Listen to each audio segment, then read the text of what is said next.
కూటమిలో ఎమ్మెల్యే గారు ఎవరనేది తెలియదు. మీకు ముందులో ఉండి గెలిపించిన వ్యక్తి, ప్రజలకు ఏమైనా సమస్యలు ఉంటే మీరే చెప్పాలి కదా. ముస్లిం మైనార్టీ నుంచి ఇదిగా కానీ రుణల్ స్కీమ్ కానీ అలసాన్ డబ్బులు కానీ ఏ విషయం కానీ మల్లపన్న గారు ఎందుకు చెప్పడం లేదు? భయ ఇప్పుడు నేను చెప్పడం లేదు అని అంటే, నేను వచ్చి స్టేట్మెంట్లు నా ప్రభుత్వం ఉన్నప్పుడు, అంటే మా ఎన్డీఏ ప్రభుత్వం ఉన్నప్పుడు ఈ అభివృద్ధి పని జరగట్లేదు అనేటువంటి స్టేట్మెంట్ నేను ఇవ్వలేను. ప్రతిపక్షంగా నేను ఇచ్చింది వాస్తవమే.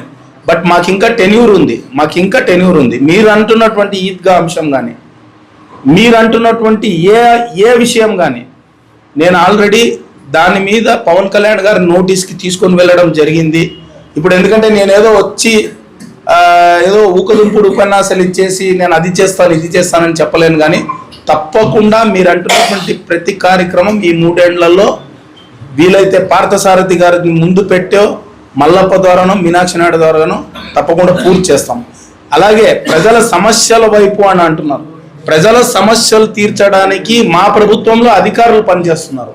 నేను ప్రజలకు కూడా ఒక విన్నపం, అంటే నా తరఫున ఒక రిక్వెస్ట్, ఎక్కడైనా కానీ ఏదైనా సమస్య ఉందని అంటే మీరు తప్పకుండా ఎమ్మెల్యే గారిని సంప్రదించండి. ఒకవేళ అక్కడ పోయినా కాని పక్షంలో తెలుగుదేశం పార్టీ వారిలో లేక జనసేన పార్టీ దృష్టికి తీసుకొని వస్తే ఆ సమస్యలు తీరుస్తామని కూడా మేము తెలియజేస్తున్నాం.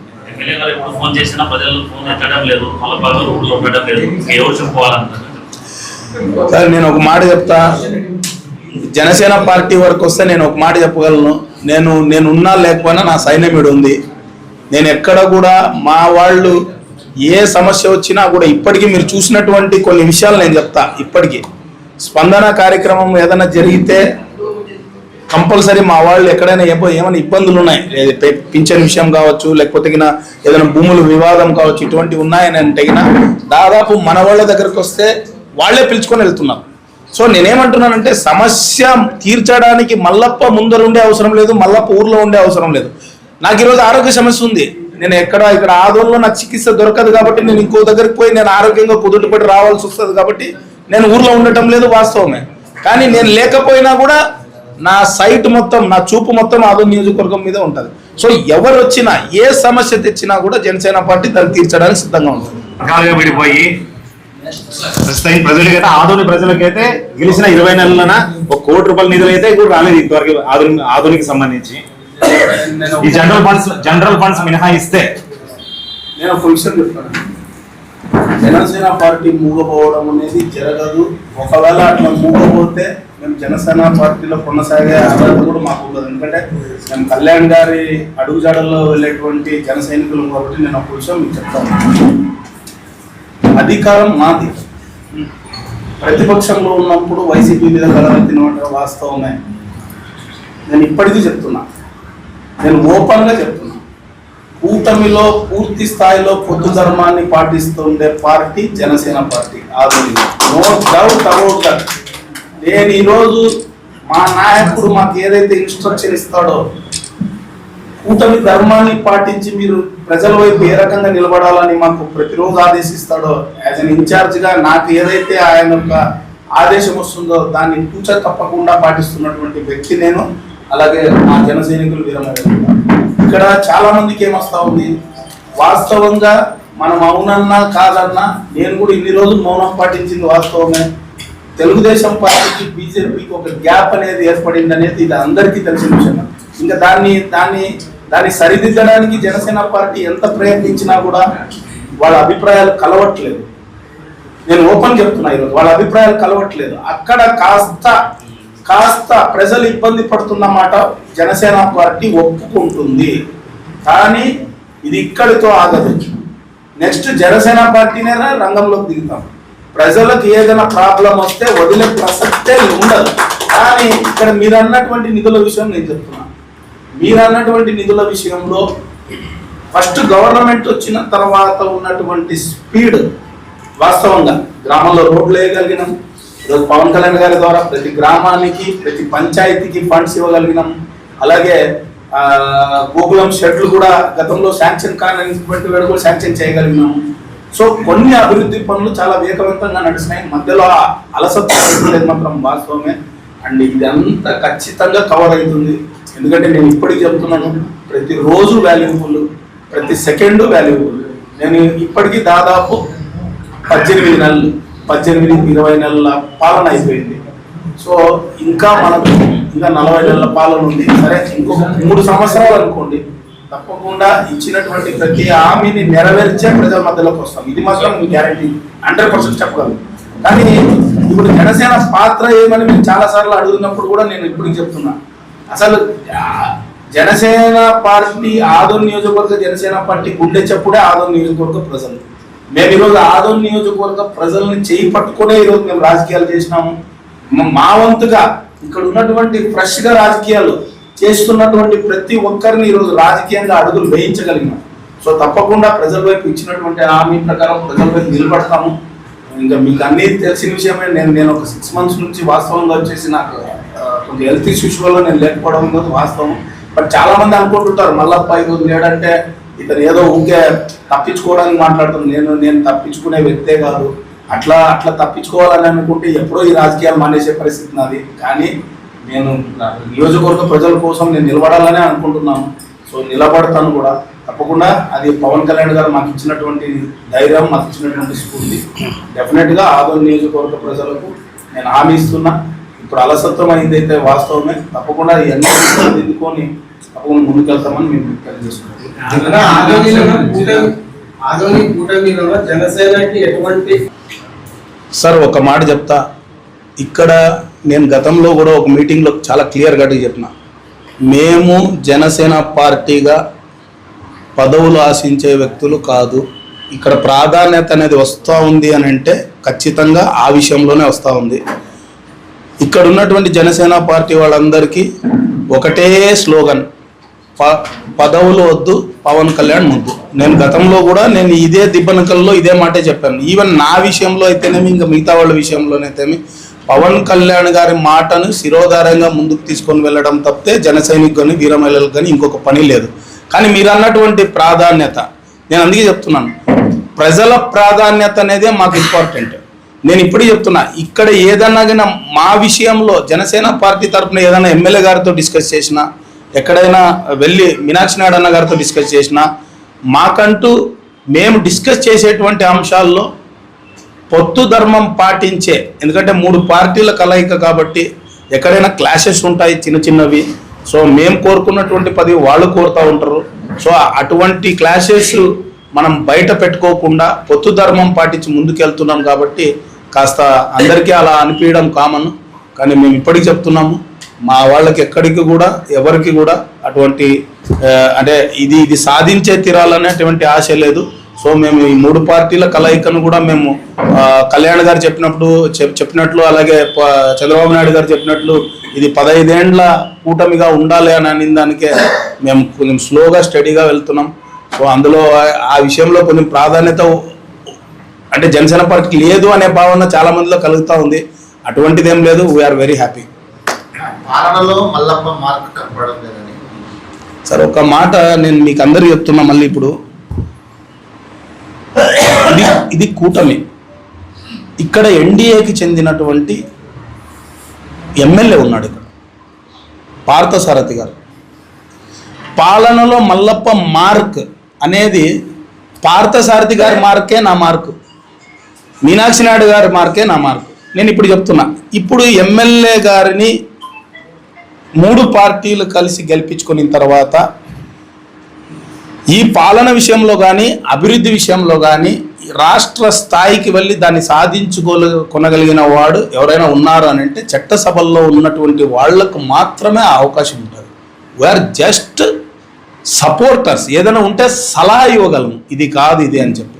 కానీ finally it depends on the thoughts of MLA లేకపోతే ఎమ్మెల్సీ.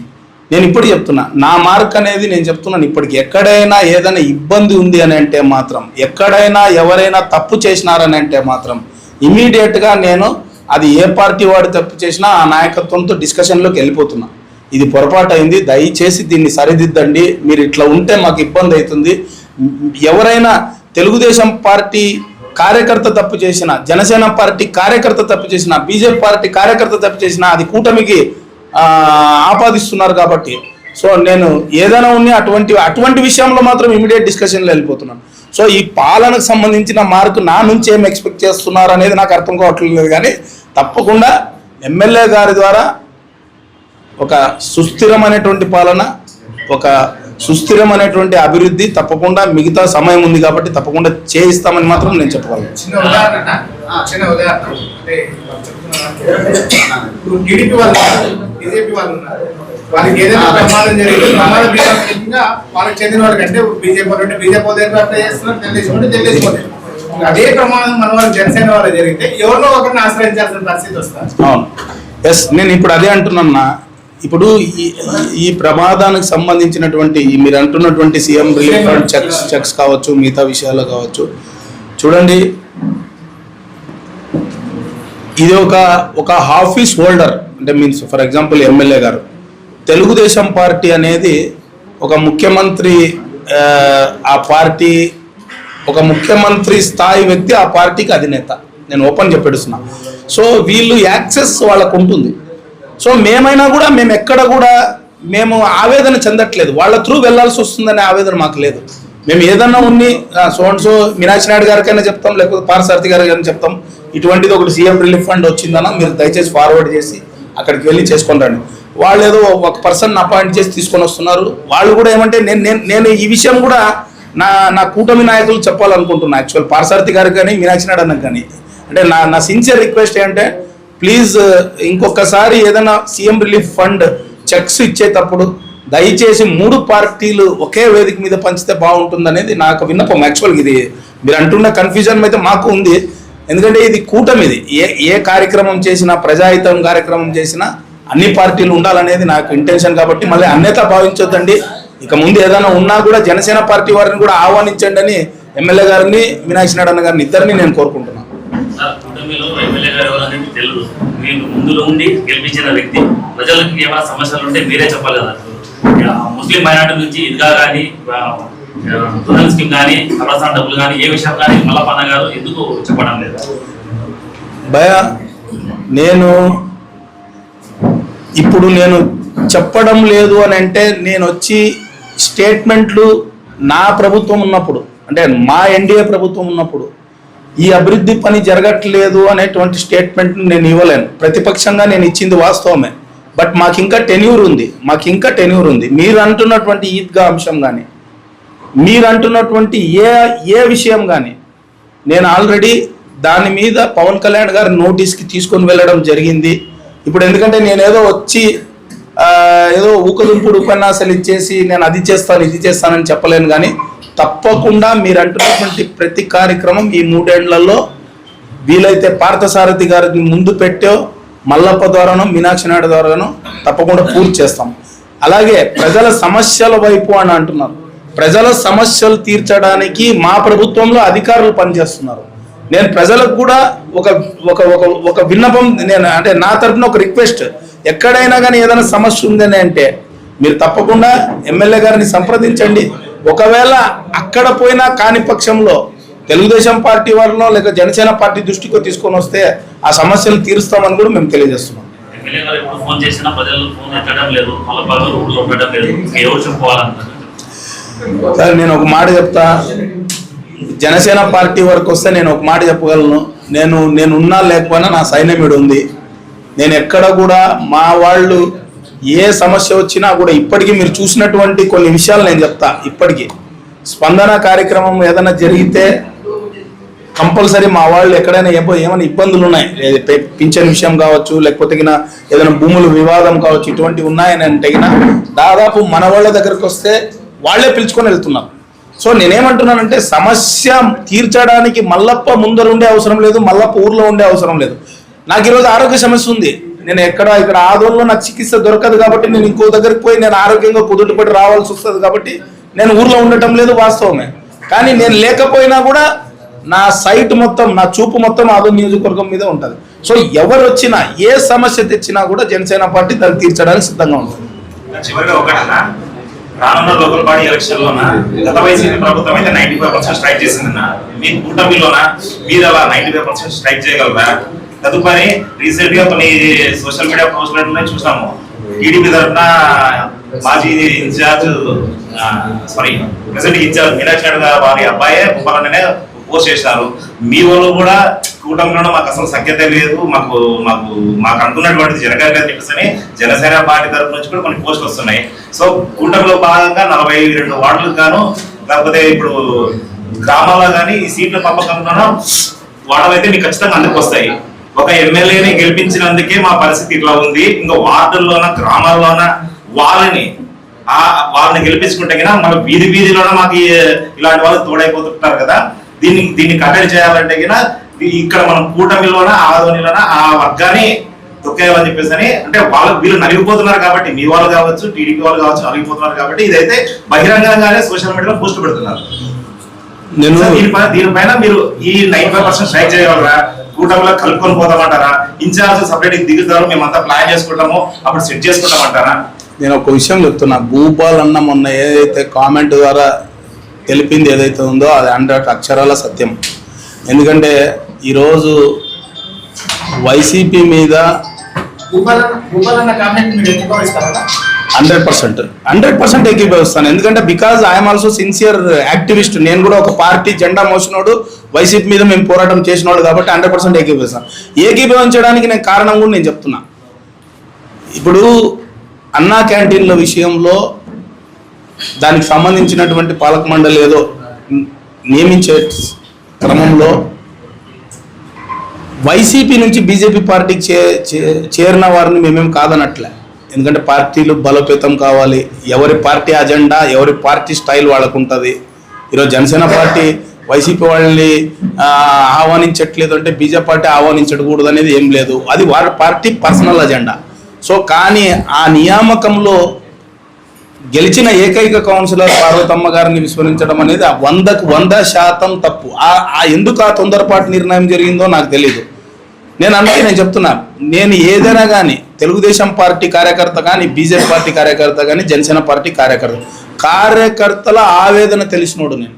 ఎందుకంటే ఆదోని నియోజకవర్గంలో ఏ పార్టీ కార్యకర్తలు ఎంత శ్రమించారో గత 5 ఏళ్లలో, ఈరోజు వైసీపీ పార్టీ మీద యుద్ధం ప్రకటించి ఏ రకంగా అయితే నడుం బిగించి ముందుకెళ్లారో, ఏ పార్టీలో ఈ కూటమికి చెందినటువంటి పార్టీలో ఎవరు ఎంత సాహసం చేశారో వైసీపీని ఎదుర్కొని అనేది ప్రతి ఒక్క కార్యకర్త గురించి నాకు తెలుసు కాబట్టి చెప్తున్నాను. ఆయన సిన్సియర్గా గెలిచినటువంటి అంటే పోరాడినటువంటి నాయకులు కార్యకర్తలకు అన్యాయం జరిగితే ఎవరికైనా ఆవేదన కలుగుతుంది. సో అటువంటిది ఆయన పోస్ట్ చేయడం జరిగింది. ఆయన కూడా ఎక్కడ కూడా ఆ కామెంట్లో కూడా ఎక్కడ కూడా చాలా పద్ధతిగా చాలా పొలైట్గానే ఎమ్మెల్యే గారు అని చెప్పి ఆ రోజు ఆ కామెంట్ని కూడా నేను చూసా. సో ఏకీభవిస్తున్నా, కానీ ఇక ముందు ఆ తప్పులు జరగడానికి ఆస్కారం లేదు. నేను కూడా ఎమ్మెల్యే గారితో మాట్లాడతా ఈ విషయం, ఎందుకంటే ఇప్పటికే చాలా శృతి మించిపోయింది ఇది. ఇటువంటివి ఇక స్థానిక సంస్థల ఎన్నికలు, ఇప్పుడు మా బ్రదర్ చెప్పినట్లు స్థానిక సంస్థల ఎన్నికలు వస్తున్నాయి. ఎక్కడ కూడా ప్రజల్లో కూటమి అంటే నమ్మకమే ఉండాలి, కానీ మనం పొద్దున్న లేస్తే కూటమిలో మనము వాదులాడుకుంటా ప్రజలకు ఇంకా మనకేం చేస్తారనేటువంటి భావనను కలిగకూడదు. సో దానికోసమే జనసేన పార్టీ శతవిధాలా ప్రయత్నిస్తూ ఉంది. నేను ఇంకోటి కూడా చెప్తున్నా, మేము కూటమి బాగుండడానికి, ప్రజలు బాగుండడానికి జనసేన పార్టీ ఏ త్యాగాలు చేయడానికైనా సిద్ధం. అండ్ ఫైనల్ ఇంకొక మాట చెప్తా ఉన్నా, మేము తీసుకున్నటువంటి పదవులు మళ్ళీ తిరిగి ఇచ్చేస్తే మళ్ళీ తెలుగుదేశం పార్టీ వారు బీజేపీ వారు బాగుంటారంటే కూడా మేము ఇవ్వడానికి కూడా సిద్ధం. మాకు పదవులు వద్దు, ప్రజలు కావాలా, కూటమి కావాలా, మా నాయకుని యొక్క సిద్ధాంతాలని ప్రజల్లో తీసుకొని వెళ్ళగలగాలి. మా ఇంటెన్షన్ అయితే క్లియర్ ఇంటెన్షన్ అయితే ఇదే. మేము ఎక్కడ కూడా ఈ రోజు వరకు ఏదైనా పదవులు వచ్చినా కూడా మేము ఇప్పటిదాకా మాకు ఇన్ని కావాలని అడిగిందే లేదు. ఎందుకంటే పదవులు రాష్ట్ర స్థాయిలో డిసైడ్ అయ్యి వస్తున్నారు, ఇది కూడా వాస్తవమే. మీనాక్షి నాయుడు గారు కూడా ఏం ప్రపోజల్ ఉన్నా రాష్ట్ర స్థాయికి పంపించాల్సిందే, ఎమ్మెల్యే గారు ఏం ప్రపోజల్ ఉన్నా రాష్ట్ర స్థాయికి పంపించాల్సిందే, మేమేం ప్రపోజల్ ఉన్నా కూడా రాష్ట్ర స్థాయికి పంపించాల్సిందే. రాష్ట్ర స్థాయిలో డిసైడ్ అయ్యి వస్తున్నటువంటి ఈ పదవులు ఇక్కడ కూర్చొని సెటిల్ చేయం. ప్రపోజల్స్ ఇక్కడ నుంచి పోతాయి అంతే, ఫైనల్ డెసిషన్ వచ్చి రాష్ట్ర స్థాయి. ఇది లోకల్ బాడీ. నేను అదే చెప్తున్నాను, ఇది local body. Municipality is local body. ఇక్కడ అన్న క్యాంటీన్ల విషయంలో ఇక్కడే ఇది డెసిషన్ అయిందనేది వాస్తవం. ఇది నేను అనేది మిగతా మార్కెట్ డైరెక్టర్స్, అదర్వైజ్ ఈ టెంపుల్ డైరెక్టర్స్ కానీ, దేవస్థానాల డైరెక్టర్లు ఏదైనా ఉంటే కూడా అవన్నీ పైన డిసైడ్ అయ్యి వస్తుంది. సో మాట చెప్పారన్న, ప్రభుత్వం ఏర్పడిన తర్వాత కొత్తలో మీరు ప్రెస్ మీట్ పెట్టి ఏం చెప్పారంటే చాలా ఇబ్బందులు పడ్డాము, అవమానాలు ఎదుర్కొన్నాము వైసీపీ గవర్నమెంట్ లో, ఎన్నో కష్టాలను ఎదుర్కొని ఈరోజు గవర్నమెంట్ లో ఫామ్ చేసుకొని వచ్చాము. కాబట్టి కూటమి ధర్మాన్ని పాటించాల్సిన అవసరం ఖచ్చితంగా ఉంది. వైసీపీ నుంచి బీజేపీలోకి ఒకవేళ ఎవరైనా తీసుకోగలిగితే తీసుకున్నా తప్పు లేదు, వాళ్ళకు పదవులు ఇస్తే ఒప్పుకునే ప్రశ్నే లేదు. వాస్తవం. నేనైతే వాస్తవం ఆ రోజు ప్రెస్ మీట్ లో నేను చెప్పాను, కానీ అది ఎందుకు ఆచరణలో రావట్లేదో అంటే ఇది నేను అదే అంటున్నాను. నేను పార్టీ లైన్ దాటి ఏది మాట్లాడను. ఎందుకంటే ఇది పార్టీ బలోపేతం, ఈ చేరికలు అనేది పార్టీ పర్సనల్ అజెండాలో వస్తాయి అవి. సో మిగతాది ఏదైనా గవర్నెన్స్ వస్తే అలయన్స్ దీంట్లో వస్తాయి కాబట్టి నేను వాటి గురించి మాట్లాడగలను. నేను వాస్తవంగా అయితే మీరు అన్నటువంటి విషయాన్ని ఇప్పటికీ ఏకీభవిస్తున్నాను. వైసీపీ నుంచి బీజేపీలో చేరిన వాళ్లకు వాళ్ళ యొక్క పనితీరు, వాళ్ళ యొక్క డెడికేషన్, ఇక్కడ వచ్చిన తర్వాత వాళ్ళు ఆ యొక్క పార్టీకి చేసేటువంటి సేవల మీద ఆధారపడి పదవులు ఇవ్వాలి తప్పితే వచ్చినటువంటి వాళ్లకు వెంటనే పదవులు అంటగట్టేటువంటి పరిస్థితి. ఎందుకంటే నేను గతంలో కూడా నేను ఒక విషయంలో చెప్పాను, మేము కూటమిలో చేరము అన్నటువంటి వైసీపీ నాయకుల స్టేట్మెంట్లు చూసి నేను ఒక మాట అన్నా, అరే బాబు మీరు చేరాల్సిన అవసరమే లేదు, ఆల్రెడీ 3 పార్టీల్లో నాయకులే ఎక్సేసుకున్నాం, మేము కార్యకర్తలు ఎక్సేసుకున్నాము, మా 3 పార్టీల్లో ఉన్నటువంటి వాళ్ళకే మేము న్యాయం చేయలేకపోతున్నాం, మిమ్మల్ని తీసుకొని మేమే న్యాయం చేసేది అనేటువంటి విషయాన్ని కూడా నేను ఇండైరెక్ట్గా చెప్పిన. సో ఇక్కడ 3 పార్టీల నాయకత్వము పటిష్టంగా ఉంది, వాస్తవంగా చెప్తున్నా. కానీ ఇక్కడ ఏముందంటే సమన్వయం లేదు. ఆ సమన్వయం రావాలని నేను కోరుకుంటున్నా. ఎందుకంటే ఒకటే, ఎక్కడైనా కుటుంబంలో అన్నదమ్ములు ఇద్దరు విడిపోతే, అన్నదమ్ములు ఇద్దరు వాదనలో పడితే మన శత్రువుకు ఆస్కారం ఇవ్వడానికి అవకాశం ఉంటుంది అనేది మనం భావిస్తే తప్పితే ఇంకా అటువంటి ఆస్కారం ఇవ్వకూడదు. ఎందుకంటే మేము వైసీపీని ఎదుర్కొన్నాం, వాస్తవం చెప్తున్నాం, 3 పార్టీలు ఎదుర్కొన్నాయి వైసీపీని. వచ్చిన కరెక్షన్ ఏంటంటే 3 పార్టీలు పటిష్టంగా ఉన్నాయని మీరు అంటాము. సర్వేలు చెప్తా ఉన్నాయి 8% ఓటింగ్ ఉంది బీజేపీ ఆధునికే. కాబట్టి పటిష్టంగా ఉందంటే మీరు ఏ రకంగా ఈరోజు ఎమ్మెల్యే గారు గెలిచారంటే కేవలం మీరు టీడీపీ వాళ్ళు సహకారంతోనే గెలిచారని ఎన్నో సభల్లో మీరే చెప్పారు. అంటే నేను పటిష్టంగా అని ఎందుకు అంటున్నానంటే 8% బీజేపీ ఓటింగ్ అనేది పటిష్టంగా అంటే డెవలప్మెంట్ ఇన్ ఆల్ పార్టీస్ అని అనుకుంటున్నాను నేను. పటిష్టంగా అంటే దాని మీనింగ్ ఎట్లంటే పార్టీలు బలోపేతం అవుతున్నాయి. అంటే 3 పార్టీలు అంటే మనకు అనుకోండి, చంద్రబాబు నాయుడు గారు పనితీరు వల్ల కావచ్చు, పవన్ కళ్యాణ్ గారు, విమర్శకులు కామన్గా ఉంటారు, నేను కాదనట్లేదు. ఇంకా నేను ఇప్పటికీ చెప్తున్నా, డెవలప్మెంట్ విషయంకి వస్తే వాస్తవంగా ఫస్ట్లో ఎంత వేగవంతంగా ఉందో మధ్యలో అలసత్వం అయింది మాత్రం వాస్తవమే. అది కూడా కంప్లీట్ ఫుల్ఫిల్ చేస్తామని అంటున్నాం. పటిష్టంగానే ఎందుకు అంటున్నానంటే ఆయా పార్టీల్లో కాస్త డెవలప్మెంట్. ఇంతకుముందు what was BJP before 2024, now ఇప్పుడు బెటర్ అనుకోండి. జనసేన వాట్ వాజ్ బిఫోర్ 2024 ఇప్పుడు బెటర్. తెలుగుదేశం పార్టీ అంతకుముందు ఉన్నదానికంటే ఇప్పుడు బెటర్. అట్లా కొన్ని పుంజుకుంటున్నాయి అనేటువంటి మాటలు నేను తెలియజేస్తాను.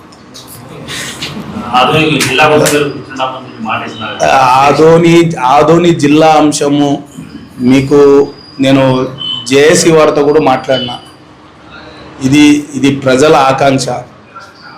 ఆకాంక్షని జనసేన పార్టీ ఎక్కడ కూడా పక్కన పెట్టేటువంటి పరిస్థితి ఉండదు, జనసేన కానీ కూటమి కానీ. మీరు బాగా గమనిస్తే మొదట జిల్లా అంశం మొదలైనప్పుడు మొట్టమొదటిసారిగా మా ఎన్డీఏ ప్రభుత్వం తీసుకునేటువంటి నిర్ణయం అయినా కూడా ఇక్కడ పార్థసారథి గారు సపోర్ట్ ఇచ్చారు, మీనాక్షి నాయుడు అన్న తెలుగుదేశం పార్టీ శ్రేణులు తీసుకొని వచ్చి సపోర్ట్ చేశారు, నేను జనసేన పార్టీ తరఫున సపోర్ట్ చేశాను. కానీ ఇక్కడ అడ్మినిస్ట్రేటివ్ అండ్ పాలసీ మ్యాటర్లో జేఏసీ వారు వెళ్ళినప్పుడు, వాస్తవంగా జేఏసీ వారు వెళ్ళినప్పుడు అందరు నాయకుల్ని కలిసినారు. అక్కడ జరిగినటువంటి అంశం ఏంటంటే క్లియర్ కట్గా వాళ్లకు ఒక ఇన్స్ట్రక్షన్ వచ్చింది, నియోజకవర్గాల పునర్విభజన తర్వాత తప్పకుండా మేము ఆదోని జిల్లాని ఏర్పాటు చేసే తీరుతాము, అప్పటిదాకా ఆగండి, మాకు సమయం ఇవ్వండి అని చెప్పి కొంతమంది పెద్దలు రాష్ట్ర స్థాయిలో తెలుగుదేశం పార్టీ పెద్దల్ని కలిసినప్పుడు ఈ యొక్క విషయంలో క్లారిటీ ఇవ్వడం జరిగింది. కానీ ఇక్కడ ఏముంది పరిస్థితి, నేను కాదనను, జేఏసీ నాయకత్వం నిజంగా హ్యాట్స్ ఆఫ్. ఎందుకంటే వాళ్ళు ఈరోజు జిల్లా కోసం 100 రోజులు దీక్ష చేసినారు, ఈరోజు జిల్లా కావాలని అని అంటే నిజంగా ఆ శిబిరంలో పాల్గొన్నటువంటి ప్రతి ఒక్కరికి నేను ధన్యవాదాలు తెలియజేసుకుంటున్నాను. కానీ మనం కూడా కొన్నిసార్లు పైన ఉన్నటువంటి ఏం జరిగింది, వాళ్ళు ఏం హామీ ఇవ్వగలిగినారు అనేది మనం కూడా ఆలోచించి దీక్షను విరమింప చేస్తే బాగుంటుంది, ఇంకొక స్ట్రాంగ్ ప్రామిస్ తీసుకొని దీక్షను విరమింప చేస్తే బాగుంటుందని నాకు ఉద్దేశం. ఆల్రెడీ జేఏసీ నాయకులతో కూడా నేను మాట్లాడినా ఈ విషయం మీద. మీరు ఏమన్నా ఉంటే చూడండి అన్న, దయచేసి మీరు అట్లా దీక్ష చేస్తున్నా మాకు బాధ అనిపిస్తూ ఉంది. సో ఎక్కడో ఒక దగ్గర ఒక ఎండ్ అనేది ఉండాలి కదా. సరే ఏదైనా ప్రామిస్ ఇప్పియండి అని అన్నారు. పైన పెద్దలతో మాట్లాడినా, అంటే పార్సారథి గారితో, ఎమ్మెల్సీ గారితో, వినయ్ చిన్నాడు అన్న గారితో కూడా మాట్లాడదాం. ఆ రోజు మాట్లాడినప్పుడు 5th or 6th అనుకున్నాం దీక్షని విరమింపజేద్దామని చెప్పి. కానీ నేను చెప్పకూడదు, జేఏసీలోనే భిన్నమైన అభిప్రాయాలు ఉన్నాయేమో అనేటువంటి విషయంలో నేను వాళ్ళని తప్పు పట్టట్లే. కొంతమంది ఓకే అన్నారు, మళ్ళీ ఏం జరిగిందో తెలీదు, మళ్ళీ వాళ్ళు ముందుకు రాలే. మేము అందుకే సైలెంట్ అయిపోయాం. జిల్లా ఖచ్చితంగా ఏర్పాటు అవుతుందండి, నేను ఇది మాత్రం 100% చెప్తాను. ఎక్కడైనా చూడండి, ఈ జిల్లా ఏర్పాటు విషయం అనేది ఇదేం ఆషామాషి విషయం కాదు. ఈరోజు నేను ఒకటే అన్నా, 2022లో మేము కానీ ఉద్యమం పెద్ద ఎత్తున చేసిందంటే నేను ఒకటే చెప్తాను, ఆ రోజు 13 జిల్లాలు 26 జిల్లాలు ఏర్పాటు చేసినప్పుడు ఎక్కడ ఒక చిన్న రెఫరెన్స్ లెటర్ కూడా వైసీపీ వాళ్ళు ఇలే. సరే నేను అనొచ్చు ఈరోజు, అరే మీరు ఈ లేదని నేను రాజకీయ పరంగా అంశాలు నేను లేవనెత్తడానికి సిద్ధంగా లేను. కానీ ఇక్కడ వైసీపీ వాళ్ళు కొంతమంది వచ్చి అంటున్నారే మేము రాజీనామాలు చేస్తాం కౌన్సిలర్కి, ఎందుకు ఇరు మీరు జిల్లా అని. ఈరోజు ఈ ప్రేమను చూపించే వాళ్ళు ఆ రోజు 2022లో అట్లీస్ట్ ఒక సింగల్ లెటర్ జగన్మోహన్ రెడ్డి గారికి దయచేసి జిల్లా ఏర్పాటు చేయండి, నంద్యాల బదులు ఆదోనిని మీరు గుర్తించండి, ఆదోని జిల్లాగా వేయండి అని అంటే ఓకే, మేము కూడా ఒప్పుకుంటాం. కానీ ఆ రోజు మేము జనసేన పార్టీ జిల్లా ఏర్పాటు విషయంలో మేము ఆ రోజు ఆ ఉద్యమంలో పాల్గొన్నాం. కానీ ఇంత ఊవెత్తున ఆ ఉద్యమం లేదు. ఒకవేళ ఉన్నా ఏం జరిగేదో నాకు తెలుసు. ఒక అడుగు బయటికి వేసే హౌస్ అరెస్టులు, ఇంత స్వచ్ఛందంగా శిబిరాలు ఏర్పాటు చేయడానికి వాళ్ళ అవకాశం ఇచ్చేవాళ్ళు కాదు. ఇది వాస్తవం. That is YCP, this is NDA. ఇది వైసీపీకి ఎన్డీఏకి ఉన్నటువంటి డిఫరెన్స్. మేము ఈరోజు చెప్తున్నాం, మేమే వెళ్ళి మద్దతు పలుకుతున్నాం. మా గవర్నమెంట్కి అగెనెస్ట్గా మేమే మాట్లాడుతున్నాం, జిల్లా ఇవ్వండి, మేము లేకపోతే ఆమరణ నిరాహార దీక్ష కూర్చుంటాం, సతీ సమేతంగా కూర్చుంటామని మాటిస్తున్నాం. కానీ అక్కడి నుంచి మాకు క్లారిటీ వచ్చింది. సో మీరు ఇప్పుడు ఇంత పెద్ద మ్యాటర్ని మీరు లేవనెత్తి ఇప్పుడు ఇవ్వండి అంటే కుదరదు. తప్పకుండా పునర్విభజన, నియోజకవర్గాల పునర్విభజన తర్వాత వారికి కూడా తెలియజేశాము. మీరు కూడా వాళ్ళకి నచ్చ చెప్పండి అని అన్నారు, వాళ్ళకి చెప్పాము. ఇంకా వాళ్ళల్లో ఇంకా ఏకాభిప్రాయం రాలేదు. సో అందుకు ఇది పెండింగ్ పడుతుంది. వైసీపీ నాయకులు అంటున్నారు సార్, ఇక్కడ అందరూ కన్సిడర్ చేయాల్సింది మాటలు మాత్రమే కాదు. నాయకుడు అనేవాడు ఏ మాటలన్నా మాట్లాడతాడు, నాతో సహా. నోట్లో నాలుగు ఉంది, ఏమైనా మాట్లాడతాను నేను. కానీ అందులో ఉన్నటువంటి చిత్తశుద్ధి అనేది చాలా ఇంపార్టెంట్. ఈరోజు వాళ్ళు ప్రతిపక్షంలో ఉన్నారు, 2029లో ఇస్తామంటున్నారు. 2022లో ఒక సింగిల్ లెటర్ ఎందుకు ఇవ్వలేదు? దానికి సమాధానం చెప్పండి. ఈరోజు జిల్లా కావాలని శిబిరం పెడితే మా ఎన్డీఏ ప్రభుత్వాన్ని వాళ్ళు అడుగుతున్నారు. అవును, అంతా కదా, మా ఎన్డీఏ ప్రభుత్వాన్ని అడుగుతున్నారు. కానీ ఎన్డీఏ నాయకులు వెళ్ళి సపోర్ట్ చేశాం. మేము ఇవ్వండి జిల్లా, మాకు ఆదోని జిల్లా కావాలి, ఇది ప్రజల ఆకాంక్ష. మళ్ళీ ఆ రోజు జిల్లా ఉద్యమం జరుగుతున్నప్పుడు వైసీపీ వాళ్ళు ఎందుకు వచ్చి ఆ రోజు ఆ మాట అన్నారు? ఒకరైనా వైసీపీ వాళ్ళు వచ్చినారా?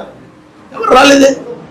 ఇక్కడ నేనేమంటున్నా అంటే, ప్రతిపక్షంలో ఉన్నప్పుడు ఒక మాట, అధికారంలో ఉన్నప్పుడు ఒక మాట మాకు మాట్లాడేకి రాదు.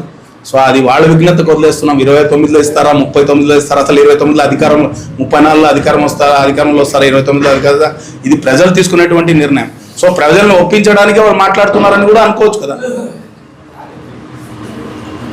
చూడండి, నేను ఒకటి చెప్తున్నా, స్థానిక సంస్థల ఎన్నికలు, నేను ఏ ఎన్నిక కానీ ప్రజల మద్దతు మీద ఆధారపడి ఉంటుంది. పార్టీ బలబలాలు వేరే, ప్రజల మద్దతు నేను అదే విషయంకి వస్తున్నా. వాళ్ళైతే క్లియర్ గా వీళ్ళు ఇట్లే ఉంటాయి కదా, మేము కంపల్సరిగా మున్సిపల్ చైర్మన్ కైవసం చేసుకుంటాము అంటున్నారు వాళ్ళు డైరెక్ట్ గా.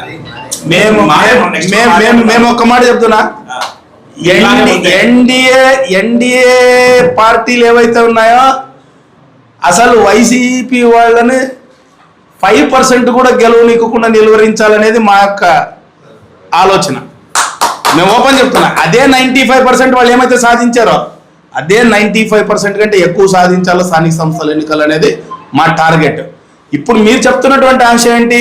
మీ మధ్య ఇన్ని భిన్నాభిప్రాయాలు ఉన్నాయి, మీ మధ్య ఐక్యమత్యం లేదు, మీ 3 పార్టీల మధ్య అనేది మీరు చెప్తున్నారు. తప్పకుండా సరిదిద్దుకొని పోతాం. ఎందుకంటే ఇది మేము రాజకీయాలు చేస్తుండేది తెలుగుదేశం పార్టీ వారైనా, బీజేపీ పార్టీ వారైనా, జనసేన పార్టీ వారైనా రాష్ట్ర నాయకుని ఆదేశాల మేరకు ఇక్కడ రాజకీయం చేస్తున్నాం. ఏదైనా ఉంటే బాధలు తీసుకుపోతాం. అవిశ్వాసంలో కూడా మీరు చేయాల్సుకున్నారు కదా, మీకు కూడా కాదంలోన అవిశ్వాస తీర్మానం పెట్టినప్పుడు అసలు ఎక్కడ నెగ్గుకున్నారు మీరు? అసలు చేసుకోవాల్సింది కదా మీరు. చూడండి, అవిశ్వాస తీర్మానం అనేది చెప్తాను చూడండి. చట్టసభల్లో ఎన్నికైన వారు ఇప్పటికీ కౌన్సిల్లో, మండల పరిషత్లో కానీ ఎక్కువ శాతం ఉండేది వైసీపీ వాళ్ళే. సో ఈ అవిశ్వాస తీర్మానం మనం తక్కువ మెజారిటీతో మన పార్టీలో చేరేటువంటి వాళ్ళని తీసుకొని అవిశ్వాస తీర్మానం చేయడానికి ఒక ప్రయత్నం ఇది.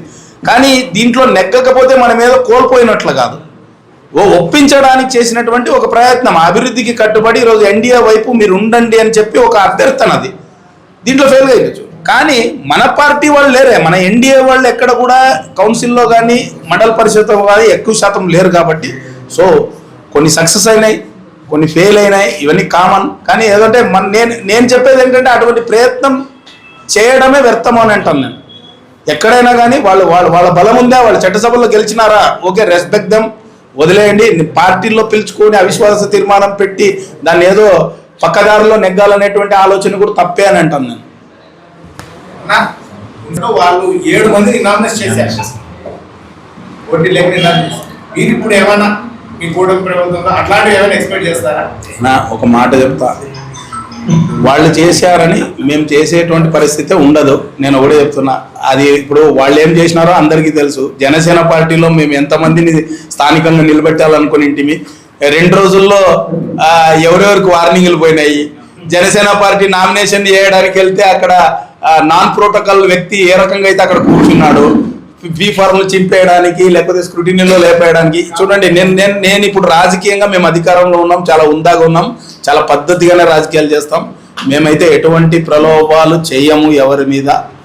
వాళ్ళ యునానిమస్ అనేది అది ఆ వార్డ్, ఆ గ్రామం నుంచి రావాల్సినటువంటి ఏకాభిప్రాయం.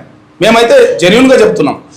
సో అటువంటి ఏకాభిప్రాయం వచ్చినప్పుడు దాని గురించి ఆలోచిస్తాం తప్పితే ఇక్కడ ఏదో ప్రలోభాలు చేసి బలవంతం చేసి ఇంకోరు నామినేషన్ వేయకూడదు అనేటువంటి ప్రక్రియ మాత్రం ఎన్డీఏ ప్రభుత్వం చేయదు. ఈ సభ్యత్వం అనేది చాలా కీలకమైపోయింది. అంటే ఈవెన్ ఈరోజు ఇక్కడ నామినేటెడ్ పదవులు, ఇప్పుడు వచ్చినటువంటి నామినేటెడ్ పదవులు మార్కెటెడ్ డైరెక్టర్స్ కావచ్చు, ఎంఐ ట్యాంక్ చైర్మన్ కావచ్చు, ఇప్పుడు ఫ్రెష్ గా వచ్చినటువంటి ఉరుకుంద ట్రస్ట్ బోర్డు డైరెక్టర్ కావచ్చు, ఎవరైనా కానీ ఈవెన్ మా ఫ్యామిలీ మెంబర్స్ కి ఇవ్వాలన్నా కూడా if there is membership card then only వాళ్ళకి ఎలిజిబుల్. సో దాదాపు ఇక్కడ ఉన్నటువంటి పార్టీ మెంబర్స్ ప్రతి ఒక్కరికి సభ్యత్వం కంపల్సరీ ఉంటుంది. ఎందుకంటే పార్టీలో కొనసాగాల, పార్టీలో గుర్తింపు ఉండాలని అంటే రాష్ట్ర నాయకత్వం చూసేదే మెంబర్షిప్ కార్డు. సంఖ్య 3300 మెంబర్స్. లాస్ట్ ప్రీవియస్ 2024 ఆగస్ట్లో చేశాము. బికాస్ ఆఫ్ ఎలక్షన్స్ అప్పుడు ఒక 4 months తర్వాత ఈ మెంబర్షిప్ చేశాము. సో అక్కడ ఆగస్టులో చేశాం కాబట్టి ఈ ఆగస్టు మొన్న 2025 ఆగస్టు వరకు ఎక్స్పైర్ అయిపోయింది. సో అప్పుడు చేయాల్సింది మళ్ళీ మార్చికి పోస్ట్ పోన్ చేయాలని 6 months గ్యాప్ పెట్టి 2026కి, ఎందుకంటే financial year April 1 to March 31 కాబట్టి. సో ఎప్పుడు జరిగినా మార్చ్లోనే ఇది డ్రైవ్ చేసేది. పోయినసారి 2024 ఎలక్షన్స్ వల్ల ఆగస్టులో చేశాం. సో ఇప్పుడు దాన్ని కవర్ చేస్తూ మళ్ళీ ఇప్పుడు మార్చ్ నుంచి స్టార్ట్ చేస్తాం. ఈ సభ్యత్వం ఏమైనా డబ్బులు కట్టాలి? 400 రూపీస్. అండ్ దీనికి సంబంధించి అంటే ఈ సభ్యత్వం తీసుకున్న వాళ్ళకి ఇట్ల పంపిణీ కూడా ఉంటుంది. గతంలో మేము కార్యక్రమం కూడా నిర్వహించాము. దాంతో పాటు బీమా ఫెసిలిటీ ఉంటుంది. ఇది దానికి జనసేన పార్టీ తరఫున సభ్యులకు చేకూరేటువంటి లబ్ధి ఏంటంటే, అలాగే పవన్ కళ్యాణ్ గారి మనోగతానికి సంబంధించినటువంటి ఒక బుల్లెట్, ఈ రకంగా ప్రతిదీ ఒక కిట్ బ్యాగ్ వస్తుంది. దానికి మళ్ళీ ఆ కిట్ల పంపిణీ కార్యక్రమం మళ్ళీ సపరేట్ గా మేము గతంలో నిర్వహించుకున్నాం. సో నెక్స్ట్ ఇవన్నీ మెంబర్షిప్ కంప్లీట్ అయిన తర్వాత అవి చేస్తాం. యాక్చువల్గా ఈ సభ్యత్వాలు అయితే జన అభిప్రాయం, జనసేన పార్టీకి మద్దతు తెలిపే వాళ్ళ అభిప్రాయం మీద ఆధారపడి ఉంటుంది. సో ఇక్కడ ఏమైందంటే గతంలో మాకు 10 రోజులు మాత్రం వ్యవధిస్తారు. 10 రోజులు అంటే ఈ డ్రైవ్ 26th స్టార్ట్ అయితే 6th ఎండ్ అయిపోతుంది. ఎందుకంటే మార్చి 14వ తేదీ ఆవిర్భావ సభ ఉంటుంది కాబట్టి ఆవిర్భావ సభ ఏర్పాట్లలో మళ్ళీ ఇక్కడ ఉన్నటువంటి నాయకత్వం అంతా అక్కడ పాల్గొనాలి కాబట్టి మాక్సిమం 10 రోజులు ఇస్తారు. 10 రోజుల్లో మా సాధకులు గతంలో 25 మంది వాలంటీర్స్ మాత్రం అపాయింట్ చేసినటువంటి వాలంటీర్స్ మాత్రమే ఈ సభ్యత్వాలు చేయించాలి. అందరికీ చేయడానికి లింక్స్ రావు. సో ఆన్లైన్లో జరిగేటువంటి ఈ కార్యక్రమానికి ఈసారి 88 మందిని అపాయింట్ చేశాం. సో ఆ రేషియో ప్రకారం, ఎందుకంటే ఇది ఒక అందరి దగ్గరికి వెళ్ళాలి. ఈ ప్రక్రియ కూడా దాదాపు ఒక్కొక్క సభ్యత్వ నమోదుకు దాదాపు 3 to 4 minutes పడుతుంది. So entering all the details, Aadhaar card, ఎందుకంటే రేపు పొద్దున్న దీనికి ఇన్సూరెన్స్ కంపెనీ కూడా టైప్ అయి ఉంటుంది కాబట్టి డీటెయిల్స్ ఎక్కడ కూడా ఒక అక్షరం మిస్ అయినా కూడా మళ్ళీ రేపు పొద్దున్న ఇబ్బంది అవుతుంది కాబట్టి ఇవన్నీ చేయడానికి 3 to 4 minutes పడుతుంది. అందుకే ఈ సాధకుల సంఖ్య పెంచాము. గతంలో 25 మందితో చేస్తే లాస్ట్ టైం 3,300 చేశాము. సో మా ఎక్స్పెక్టేషన్ ఈసారి 8,000 రీచ్ కావచ్చు అని అనుకుంటున్నాం.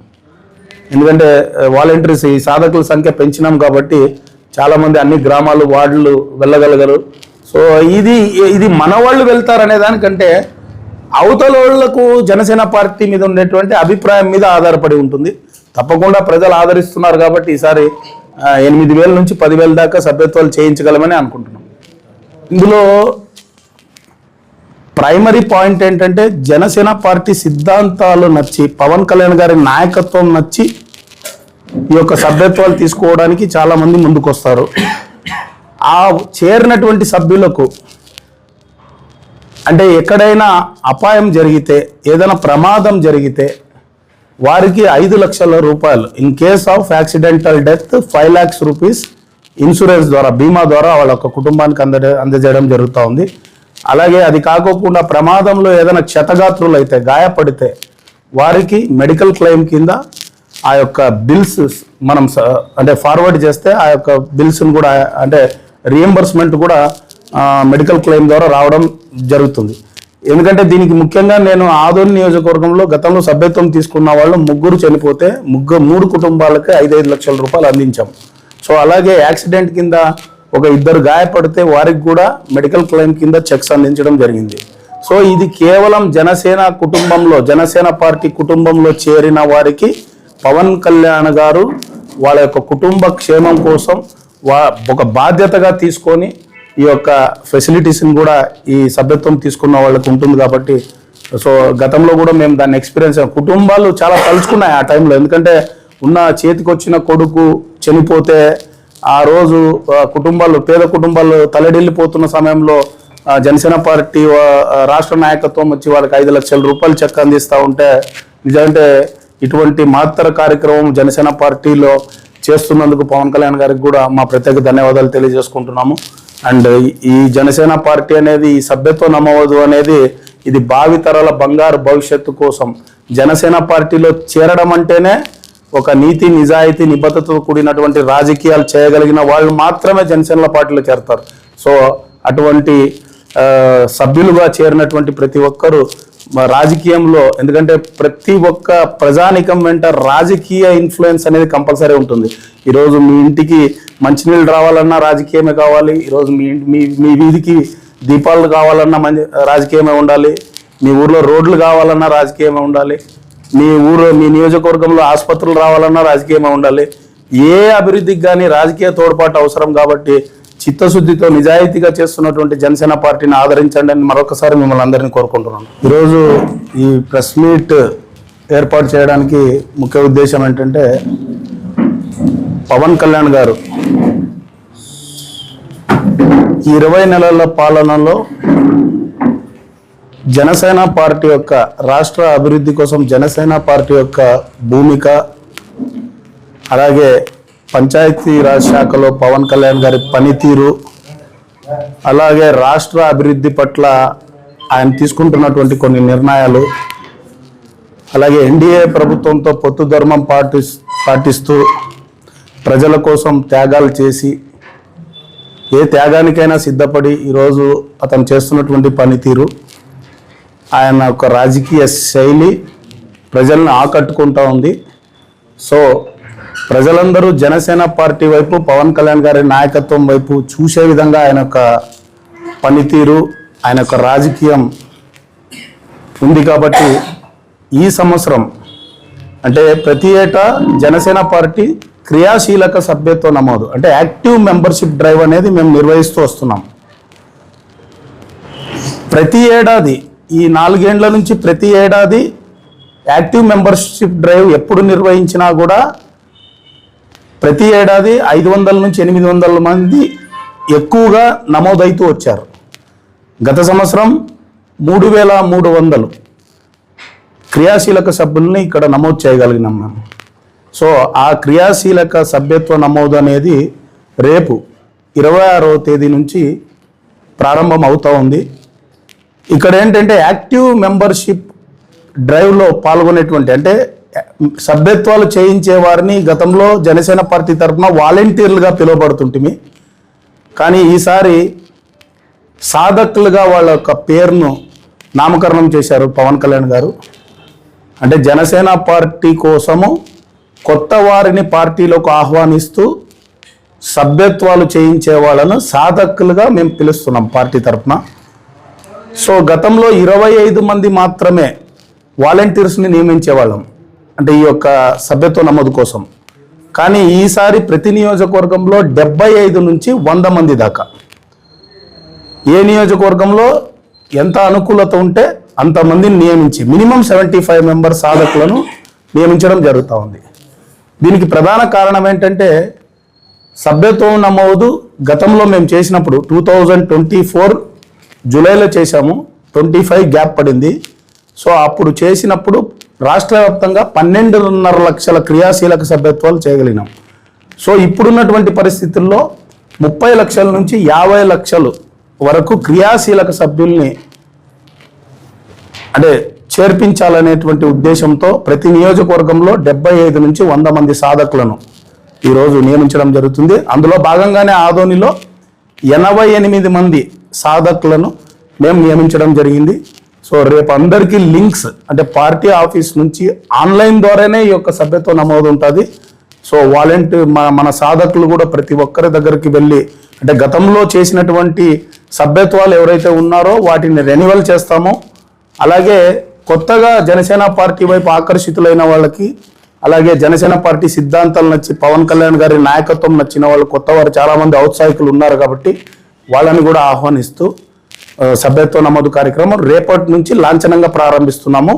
అలాగే ఎల్లుండి రేపు లింక్స్ వచ్చేస్తాయి. ఎల్లుండి ఈ యొక్క కర్నూలు పార్లమెంటరీకి జనసేన పార్టీ రాష్ట్ర ప్రధాన కార్యదర్శి చిలకం మధుసూదన్ రెడ్డి గారిని ఈ కర్నూలు పార్లమెంటరీ డివిజన్కు అబ్జర్వర్గా వేస్తారు. ఈ యొక్క సభ్యత్వ నమోదు కార్యక్రమాన్ని ఈ అబ్జర్వర్గా ఆయన్ను ఇక్కడ అపాయింట్ చేయడం జరిగింది పార్టీ. సో 27th శుక్రవారం ఇంటర్నేషనల్ ఫంక్షన్ హాల్ నందు ఈ 88 మంది సాధకులు ప్లస్ అలాగే ఒక చిన్న జనసేన పార్టీ మీటింగ్ అరేంజ్ చేసి ఏ రకంగా సభ్యత్వ నమోదు కార్యక్రమం ముందుకు తీసుకొని వెళ్ళాలి, ఏ రకంగా దాన్ని ప్రజల మధ్యకు తీసుకొని వెళ్ళి మ్యాక్సిమంగా సభ్యత్వాలు చేయించగలగాలి అనేటువంటి విషయాన్ని కూడా మధుసూదన్ రెడ్డి గారు అలాగే మన జిల్లా కోఆర్డినేటర్ అయినటువంటి సురేష్ గారు వచ్చి అందరికీ వివరిస్తారు. సో ఆ మీటింగ్ కూడా ఇంటర్నేషనల్ ఫంక్షన్ హాల్ నందు శుక్రవారం అంటే 27th ఫిబ్రవరి శుక్రవారం మధ్యాహ్నం 1 గంటకు ప్రారంభమవుతుంది. సో అక్కడ దాదాపు జనసేన పార్టీ వీర మహిళలు, జనసేన పార్టీకి చెందినటువంటి శ్రేణులందరూ ఆ యొక్క మీటింగ్లో అటెండ్ అవుతారు ఈ 88 మంది సాధకులతో పాటు. సో అది కూడా విజయవంతంగా నిర్వహించాలని దానికి కూడా సన్నాహాలు చేస్తూ ఉన్నాము. సో తప్పకుండా ఆదోని నియోజకవర్గ ప్రజలకు నేను కోరుకునేది ఏంటంటే జనసేన పార్టీ గత వైసీపీ ప్రభుత్వంలో ప్రజల పక్షాన నిలబడి గళమెత్తినటువంటి పార్టీ, మీ అందరి ఆశీస్సులు మీ అందరి అభిమానం పొందుతూ ముందుకు వెళ్ళినటువంటి పార్టీ, ఎక్కడ కూడా అవినీతికి తావు లేకోకుండా ఎక్కడ కూడా అక్రమాలకు తావు లేకోకుండా ఈరోజు జనసేన పార్టీ ఆదోని నియోజకవర్గంలో ఎలా ముందుకు వెళ్తూ ఉందో ప్రజలందరూ గమనిస్తున్నారు. మీ అందరి ఆశీస్సులు మాకు ఉండాలి. తప్పకుండా పవన్ కళ్యాణ్ గారు ఇచ్చేటువంటి ప్రతి మాటని అందుకొని పనిచేసేటువంటి జన సైనికులు వీర మహిళలు ఈరోజు ఆదోని నియోజకవర్గంలో ఉన్నారు. మీకోసం తప్పకుండా నిలబడతాం. సో మీరందరూ ఆశీర్వదించి అభిమానించి అలాగే ఈ యొక్క సభ్యత్వ నమోదు కార్యక్రమంలో మీ వంతుగా సహకారం అందించి తప్పకుండా క్రియాశీలక సభ్యత్వం తీసుకునేటువంటి ఔత్సాహికులు ఎవరైనా ఉంటే కూడా మేము రేపే ఆ యొక్క లిస్ట్ని కూడా మేము సోషల్ మీడియాలో ఎంతమంది సాధకులు ఉన్నారో అందరి ఫోన్ నంబర్లతో సహా మేము తప్పకుండా సోషల్ మీడియా ద్వారా తెలియజేస్తాము. సో తప్పకుండా జనసేన పార్టీని ఆదరించి ఎక్కువ మంది క్రియాశీలక సభ్యులుగా చేరాలని నేను మిమ్మల్ని అందరినీ కోరుకుంటున్నాను. అలాగే ఇంకొక విషయం ఏంటంటే ఈ యొక్క సభ్యత్వ నమోదు మొదటి సభ్యత్వం తీసుకున్నటువంటి మా జనసేన పార్టీ అధ్యక్షులు పవన్ కళ్యాణ్ గారు 2 కోట్ల రూపాయలు విరాళంగా ఇవ్వడం జరిగింది. సో ఆదోని నియోజకవర్గం తరపున పవన్ కళ్యాణ్ గారికి కూడా, ఎందుకంటే కార్యకర్తల క్షేమం పట్ల సంక్షేమం పట్ల తను ఓడిపోయినప్పటికీ పార్టీ అధికారంలో లేకున్నప్పటికీ ఎక్కువగా ఆలోచించినటువంటి ఏకైక నాయకుడు పవన్ కళ్యాణ్ గారు. గతంలో కూడా 1 కోటి రూపాయలు ప్రతి సంవత్సరం సభ్యత్వ నమోదుకి కార్యకర్తల సంక్షేమానికి విరాళంగా ఇస్తూ వచ్చాడు. కానీ ఈసారి 2 కోట్ల రూపాయలు పవన్ కళ్యాణ్ గారు ప్రకటించడం నిజంగా చాలా సంతోషించదగ్గ విషయం. ప్రతి ఆదోని నియోజకవర్గ జన సైనికుల తరపున వీరమాల తరపున పవన్ కళ్యాణ్ గారికి మా ప్రత్యేక ధన్యవాదాలు తెలియజేసుకుంటున్నాను. అలాగే ఇదే కాకుండా గతంలో 500 రూపాయలు ఉన్నటువంటి సభ్యత్వ నమోదు రుసుమును ఈసారి 400 రూపాయలు, అంటే 100 రూపాయలు తగ్గించి 400 రూపీస్ చేయడం జరిగింది. సో యువత కానీ, యువకులు, ఔత్సాహికులు, జనసేన పార్టీ సిద్ధాంతాలు నచ్చిన వాళ్ళు ప్రతి ఒక్కరూ ఈ యొక్క మీరు సభ్యులుగా మా జనసేన కుటుంబంలో చేరాలని నేను ఆదోని నియోజకవర్గ ప్రజలకు మనస్ఫూర్తిగా కోరుకుంటున్నాను. Thank you very much.